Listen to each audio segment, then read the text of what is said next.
नमस्ते सभी को, मैं हूँ सृष्टि। आगे बढ़ते हैं भगवत गीता इंट्रोडक्शन पेज 19 से। The Lord descends to this mortal world to show his pastimes in Vrindavan, which are full of happiness. When Lord Shri Krishna was in Vrindavan, his activities with his cowherd boyfriends, with his damsel friends, and with the other inhabitants of Vrindavana, and with the cows were all full of happiness. The total population of Vrindavan knew nothing but Krishna. But Lord Krishna even discouraged his father Nanda Maharaja from worshipping the demigod Indra because he wanted to establish the fact that people need not worship any demigod. They only need to worship the Supreme Lord because their ultimate goal is to return to his abode. ठीक है, छोटे छोटे विशेष के लिए छोटे छोटे demigod के जगह सिर्फ सुप्रीम क्रिएटर सोच के ही विश करने से चलेगा। इतने सारे अलग अलग अलग अलग हम करते हैं, कर सकते हैं वो हम, लेकिन उस चीज़ में इतना ज़्यादा नहीं घुस जाना चाहिए कि हम छोटे छोटे डेमिगॉड्स के अंदर ही पूरे तरीके से आ जाए। The abode of Lord Shri Krishna is described in Bhagavad Gita in the 15th chapter of 6th verse. That supreme abode of mine is not illumined by the sun or the moon, nor by fire or electricity. Those who reach it never return to his material world. तो जो ईश्वर से एक बार मिल गया तो वो पूरी तरीके से उनके साथ में एक हो जाता है। उसको मटेरियल वर्ल्ड के कोई भी उलझन उसको वापस से खींच नहीं सकते अपने तरफ। तो इस जीवन काल में रहते ही अगर हम ईश्वर के ऊपर अपने आप को पूरी तरीके से समर्पित कर दें तो हमें कोई भी मटेरियल वर्ल्ड की चीज़ें उलझ के रख नहीं सकती, हमें कोई भी चीज़ परेशान नहीं कर सकती। ईश्वर के ध्यान में खुद को, जो सुप्रीम लॉर्ड है, सुप्रीम लॉर्ड सोच के करिए। किसी भी धर्म से बिलोंग करते हैं बस सुप्रीम लॉर्ड सोच के करिए, नाम कुछ भी लगा लीजिए, सुप्रीम लॉर्ड सोच के करिए। तो आपको ये पूरे पॉपुलेशन के लिए है ये पर्टिकुलर जो चीज़ बोला जा रहा है ना कि सुप्रीम लॉर्ड सोच करके करिए, आपको जो खुशी मिलेगी वो एक ही समान की मिलेगी। This verse gives a description of the eternal sky. Of course, we have a material conception of the sky and we think of it in relationship to the sun, moon, stars and so on. But in this verse, the Lord states that in the eternal sky there is no need for the sun, nor the moon, nor electricity or fire of any kind, because the spiritual sky is already illuminated by the Brahma Jyoti, the rays of the rays emanating from the Supreme Lord. We are trying with difficulty. देखिए, sun moon सबको design तो वो supreme Lord ने ही किया है ना, ये सारे प्लैनेट्स को डिज़ाइन तो सुप्रीम लॉर्ड ने ही किया है। इन प्लैनेट्स में इतनी सारी शक्ति है, हम सब में इतनी सारी शक्ति है कि हम अपने विशेस को मैनिफेस्ट कर सकते हैं या किसी भी चीज़ को पूरा कर सकते हैं, लेकिन सब कुछ सुप्रीम लॉर्ड से ही आता है।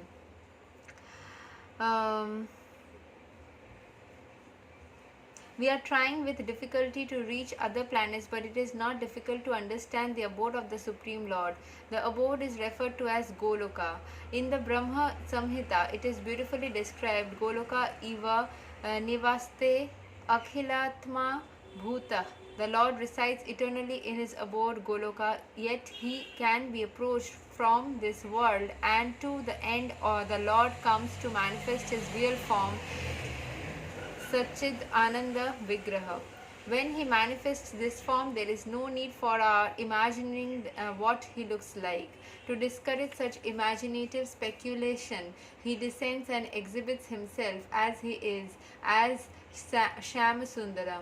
Unfortunately, the less intelligent deride him because he comes as one of us and plays with us as a human being. But because of this, we should not consider the Lord one of us. देखिए, भगवान, ये चीज़, एक चीज़ हम भगवान से सीखना चाहिए, अपने अंदर लाना चाहिए। हम कितने भी बड़े इंसान हो जाए ज़िंदगी में, हम हमेशा ही जो डाउन टू अर्थ और ह्यूमिलिटी रहता है ना, वो अपने अंदर लाना बहुत ज़्यादा ज़रूरी है। ईश्वर ईश्वर है, पूरे ब्रह्मांड के क्रिएटर है, हम सबके क्रिएटर है, लेकिन वो फिर भी इंसान जैसा आके सबके साथ में इक्वली ऐसे मिल रहे जैसे कि वो हमारे में से कोई है, लेकिन वो हमारे में से कोई नहीं है, लेकिन फिर भी वो वैसे ही मिल रहे हैं। But because okay, it is by his omnipotency that he presents himself in his real form before us and displays his pastimes, which are replicas of those pastimes found in his abode. In the effulgent rays of the spiritual sky, there are innumerable planets floating. The Brahmajyoti emanates from the supreme abode, Krishna Loka, and the Anandamaya, Chinmaya planets, which are not material, float in those rays. The Lord says, Na tad bhasete suryo, na sasanko, na pavaka, yad gatva na nirvantante tad dhama paramam mama. One who can approach the spiritual sky is not required to descend again to the material sky.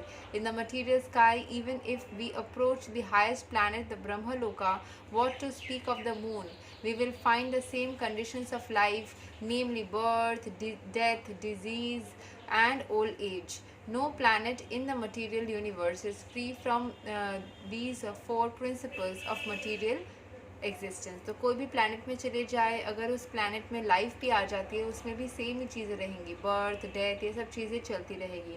लेकिन अगर आप इस चीज़ से सब कुछ से मुक्त हो गए, सारे प्रलोभन जो होता है, सारी चीज़ों को पाने की जो इच्छा होती है, जो कामना होती है, ये चाहिए वो चाहिए, सबसे अगर मुक्त हो जाए, इसका मतलब परमार्थ क्या है, इसका जो सार है वो क्या है कि हर चीज़ को आप पाने की जो पागलपन है इसको छोड़ के अगर ईश्वर में सम्मिलित हो जाए, उनके भावना में, और सब कुछ उनके ऊपर छोड़ दें, नॉर्मली चलते रहे ज़िंदगी में, तो अपने आप ही आप सारे चीज़ों से मुक्त हो जाएंगे. आपको सब कुछ इतना खूबसूरत लगने लगेगा कि ज़िंदगी में कोई प्रॉब्लम ही नज़र नहीं आएगी, सिर्फ खुशी ही खुशी नज़र आएगी. किसी भी चीज़ में आप फंसोगे नहीं, चाहतों में, उलझनों में, प्रॉब्लम्स में नहीं फंसोगे. The living entities are traveling from one planet to another, but it is not that we can go to any planet we like merely by our mechanical arrangement. If we desire to go to other planets, there is a process for going there. This is also mentioned. No mechanical arrangement is necessary if we want interplanetary travel. The Gita instructs, Yanti Deva Vrata Devan. The moon, the sun, and the higher planets are called Swargaloka. There are three different statuses of planets: higher, middle, and lower planetary systems. The earth belongs to the middle planetary system. Bhagavad Gita informs us how to travel to the higher planetary systems, Devaloka, with a very simple formula: Yanti Deva Vrata Devan. One need only to worship the particular demigod of the particular planet, and in that way go to the moon, sun, or any other higher planetary systems. ये यहाँ पे कहानी बताई गई है, ठीक है. कि कहीं पे भी हमें पता है आज के साइंटिफिक डेट में कि हम कैसे एस्ट्रोनॉट्स जा रहे हैं मून में. सन में तो वैसे कोई फिजिकली ट्रैवल कर नहीं सकता, वो जला देगा उसको, एंड डिस्टेंस भी काफ़ी ज़्यादा है. लेकिन हम जानते हैं मटेरियल वर्ल्ड में रहते हुए कि कैसे चीज़ें घटती है, कैसे चीज़ें होते हैं, राइट. लेकिन यहाँ पे एक कहानी बोला गया है कि आप शायद वहाँ पे लाइफ हो, या वहाँ पे उस प्लैनेट की एनर्जी, आप मान लो अगर आपको ऐसे समझ में नहीं आ रहा है कि मून में कैसे जाएंगे, या मैं जैसे एक लॉजिकल इंसान हूँ, मुझे ये सोच के कैसे लग रहा है कि मून में जाके रहेंगे, सन में जाके रहेंगे, ये सब क्या है कैसे. लेकिन ऐसे चीज़ है ना कि मतलब उस प्लैनेट की एनर्जी, अगर आप मून का मंत्र का जाप करते हो या सन का मंत्र का जाप करते हो कोई भी, तो उस प्लैनेट की एनर्जीज आपको मिलती है, राइट. आप वहाँ पे जाकर रहते हो, मतलब उस प्लैनेट की कोई आप अगर करोगे, अगर नवग्रह का, अगर प्लैनेट्स का अगर आप मंत्र जाप करते हो, नवग्रह का मंत्र उनका पूजा बहुत फेमस है इंडिया में, तो अगर आप वहाँ पे वैसे करते हो तो आपको पता चलेगा कि अगर आप कोई भी ग्रह का मंत्र करते हो तो उस ग्रह का कुछ प्रॉपर्टीज़ जो होती है उसका इफेक्ट आपके लाइफ में आना स्टार्ट हो जाएगा. आप उसको करके देख सकते हो.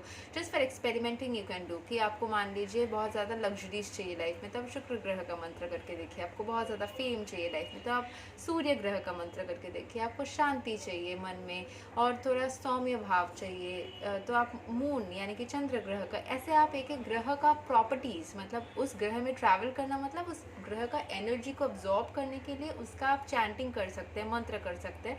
उसमें रहना मतलब उसकी एनर्जी में रहना, ठीक है. आप उसकी एनर्जी में रह के देख सकते हो कि कैसा फील होता है, एंड इट वर्क्स. मैंने ऐसे करके देखा, इट एक्चुअली वर्क्स.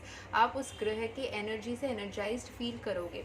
आपको करना होगा, उसको एक दो दिन में नहीं होता है. मैं जो ये सब मैंने किया है जो मैं बोल रही हूँ, मैं ये सब 5 साल की उम्र से ही थोड़ा बहुत एक्सपेरिमेंटिंग स्टार्ट कर दिया था, क्योंकि मुझे याद है मैं कुछ मंत्र ऐसे जाप करती थी जब मैं 7-8 साल की थी प्रॉपरली ही मैं, जैसे कि कोई चंद्रदेव, यहाँ पे मून का बताया गया है ना, तो चंद्रदेव का कोई मंत्र पर्टिकुलरली, ये सब मेरे को अच्छा लगता था। I always had interest in these things, तो मैंने किया है। और अभी बहुत सारे साल हो गए, राइट? तो फिर उसको करते करते आप देख सकते हो कि कैसा आपको लग रहा है, हाउ यू आर फीलिंग।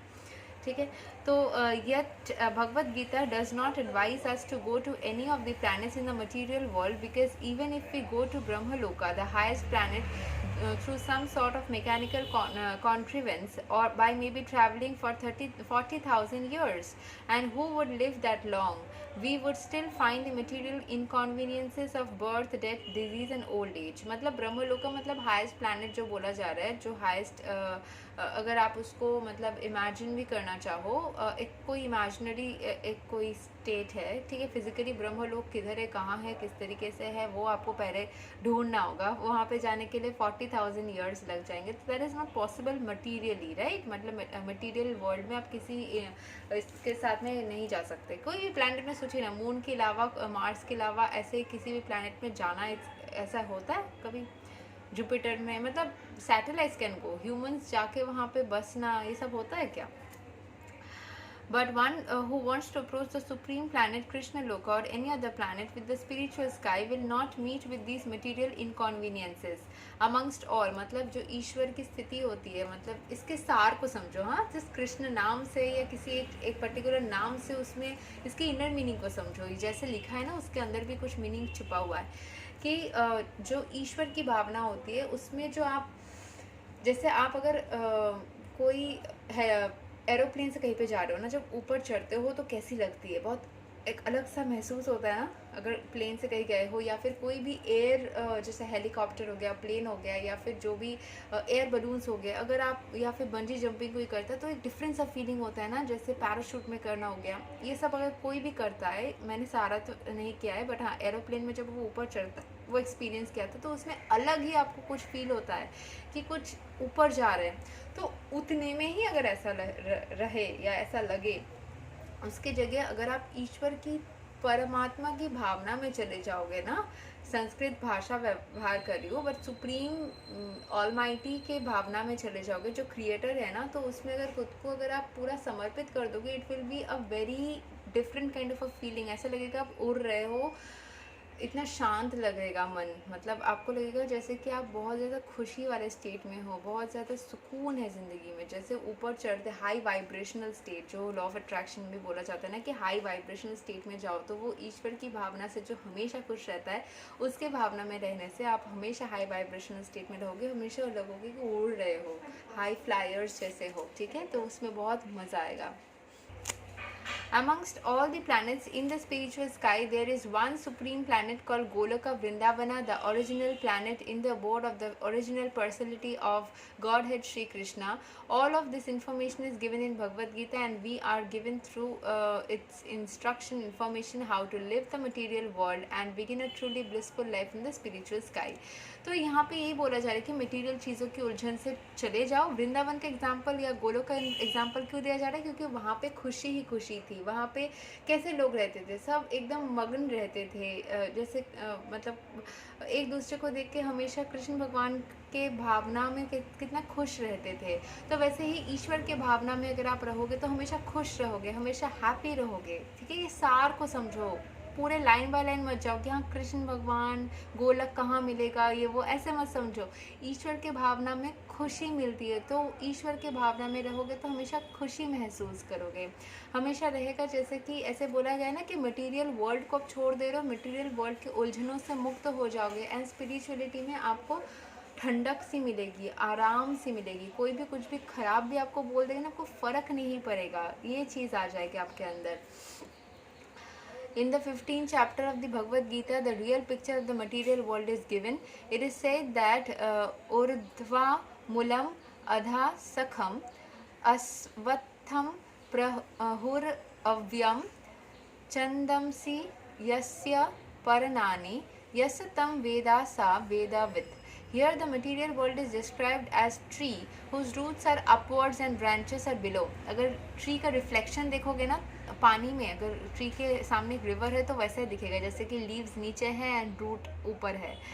हाँ, रूट्स दिखते नहीं हैं, लेकिन हाँ वैसे लगेगा कि ट्री ऐसे नीचे है एंड वो ऊपर की तरफ आ रहा है, शायद रूट है ऊपर की तरफ, ऐसा लगेगा आपको। थोड़ा विजुअलाइज इमेजिन करना होगा, वैसे समझ जाओगे। We have experience of a tree whose roots are upward. If one stands on the bank of a river of any reservoir of water, he can see the trees reflected in the water are upside down, जो मैंने बताया। The branches go downward and the roots upward. Similarly, this material world is a reflection of the spiritual world. The material world is but a shadow of reality. ठीक है, मतलब material world में ही spiritual world है, लेकिन उसमें भी छोटे छोटे तृप्तियाँ मिलती है ना, कि ये चीज़ मिल गई तो खुशी, वो चीज़ मिल गई तो खुशी, तो चीज़ों में खुशी है। लेकिन वो स्पिरिचुअल वर्ल्ड का एक शैडो है, मतलब उसमें वो चीज़ चली गई तो फिर नहीं है खुशी। मतलब मटेरियल चीज़ में स्पिरिचुअलिटी का थोड़ा सा पार्ट है, लेकिन वो पूरी तरीके से नहीं है। जैसे चीज़ मिलने पे खुशी, तो वो मिलने वाला चीज़ जो है वो तो ईश्वर की मिलने पे ही खुशी है, लेकिन हाँ वो चीज़ ख़त्म हो जाती है, ईश्वर कभी ख़त्म नहीं होते। तो वो स्पिरिचुअलिटी का चीज़ वहाँ है, लेकिन शैडो जैसे कि एंड होने वाला, डेथ होने वाला, ख़त्म होने वाला चीज़ मटीरियल वर्ल्ड में आता है चीज़ों के साथ, लेकिन स्पिरिचुअल वर्ल्ड में ईश्वर कभी ख़त्म ही नहीं होते। तो वो ख़त्म होने वाला या शैडोई वाला पार्ट या डार्क साइड उसमें आता नहीं है। The material world, okay. In the shadow, there is no reality or substantiality, but from the shadow we can understand that there are substance and reality. In the desert, there is no water, but the mirage suggests that there is such a thing as water. In the material world, there is no water, there is no happiness, but the real water of actual happiness is there in the spiritual world. वही जो मैंने समझा आपको, material world में चीज़ें मिलेंगे, ख़त्म हो जाएंगे, खुशी है, खुशी गायब। लेकिन जब स्पिरिचुअल वर्ल्ड में रहोगे तो चीज़ें जैसी भी मिलेंगी उसमें भी खुशी मिल जाएगी आपको, उसमें भी आनंद मिल जाएगा। ठीक है, और थोड़ा सा करते हैं, ठीक है, और जस्ट थोड़ा सा और करेंगे। The Lord suggest that we attend the spiritual world in the following manner: निर्मना मोहा जिता संग दोषा अध्यात्मा नित्य विनिवृत्तकमा द्वंद्वैर विमुक्ता सुख दुःख संवजन्यैर गच्छन्ति अमुध पदम अव्ययम तत्. That padam avyayam or eternal kingdom can be reached by one who is nirmana moha. What does that mean? We are after designations, मतलब मोह है। हाँ, कोई डेजिग्नेशन मिल गया, किसी को सर बनना है, किसी को लॉर्ड बनना है, किसी को कुछ प्रेसिडेंट बनना है, किसी को रिच बनना है, किसी को किंग बनना है। As long as we are attach to this designations, कुछ मोह है, अटैचमेंट है, अटैचमेंट मतलब मोह। Or we are attached to the body because designations belong to the body, but we are not these bodies, and realizing this is the first stage of spiritual realization कि आप इस शरीर में ही ज़िंदगी भर नहीं रहने वाले हो। आत्मा जो है, मैंने पहले एक वीडियो में कवर किया था कि आत्मा जो है वो एक एनर्जी है, वो कभी ख़त्म नहीं होती, कभी भी नहीं हो पाएगी ख़त्म, वो हमेशा ऐसे ही रह जाएगी। मरने के बाद भी आपको वापस से कोई बॉडी मिलती है, नहीं मिलती है, क्या होता है वो नहीं पता, बट एनर्जी के फॉर्म में आत्मा हमेशा रह जाएगी।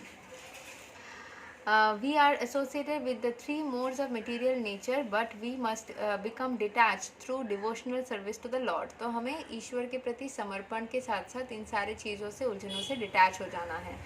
If we are not attached to the devotional service, अगर डिवोशनल सर्विस में अटैच नहीं होंगे to the Lord, then we cannot become detached from the modes of material nature.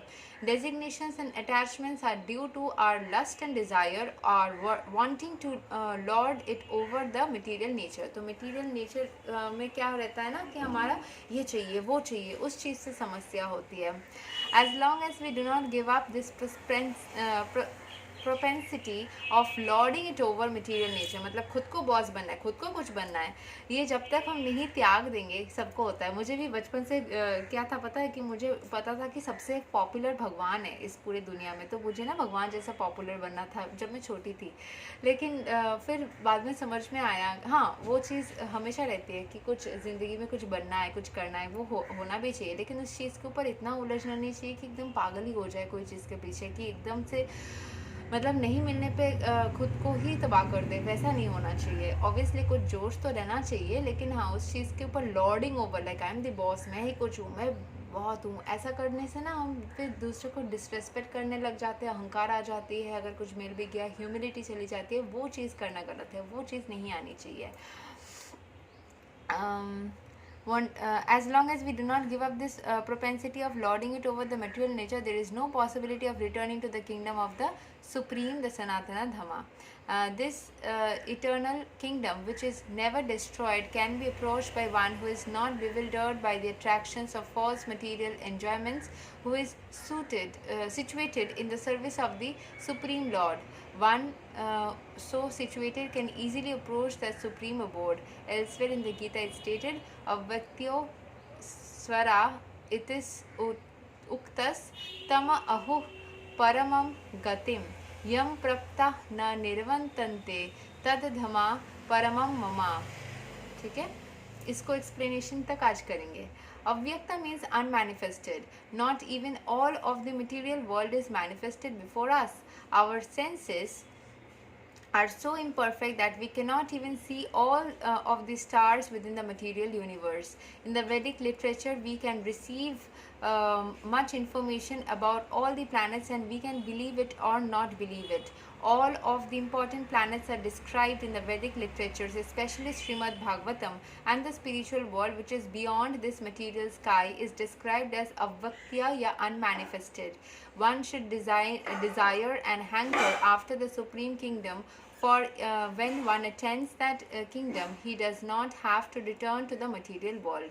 तो जब आपको वो ईश्वर की खुशी मिल जाएगी, सेम चीज़ बार बार बोला जा रहा है कि जो अनमैनिफेस्टेड है, जो कि है ही नहीं आपके पास, उसके पीछे भागने से अच्छा है कि जो है ईश्वर सत्य है उसके पीछे रहो, उसके लिए रहो, उसके प्रति रहो.